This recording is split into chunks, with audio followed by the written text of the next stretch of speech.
Welcome back. Recently, we told you about the story of a Tempe teenager who recently died after taking part in a dangerous social media trend known as chroming or dusting, which is getting high on inhaling aerosols like keyboard cleaners, paint thinners, gasoline, even hairspray. So we want to ask the expert this afternoon. Joining me live in studio is Imet Damara with Scottsdale Recovery Center. Thank you for being here. This is a very serious topic for parents and guardians. With June being National Safety Month, what exactly is this trend that's taking over?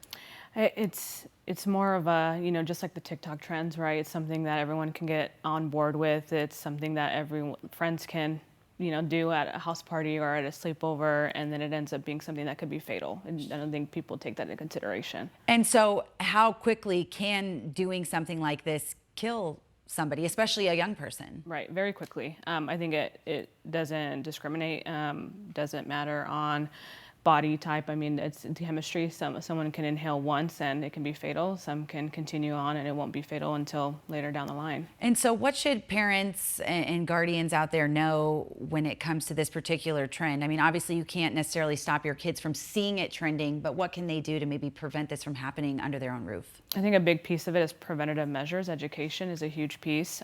You have to know that these products are in your home consistently. Think of nail polish. Everyone has nail polish Sure. at home. Sharpies, we were talking about. Yeah.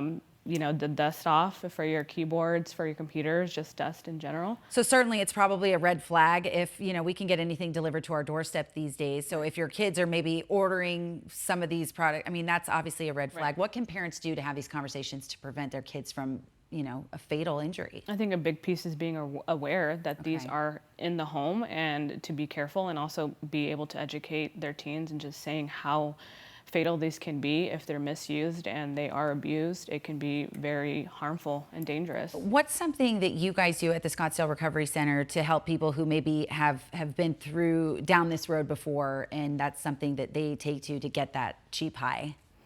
Just being aware that there's so many things out there that it might not seem like a risk, but there's always a risk to everything. And it is definitely the education, preventative measures, and knowing it could happen to anyone.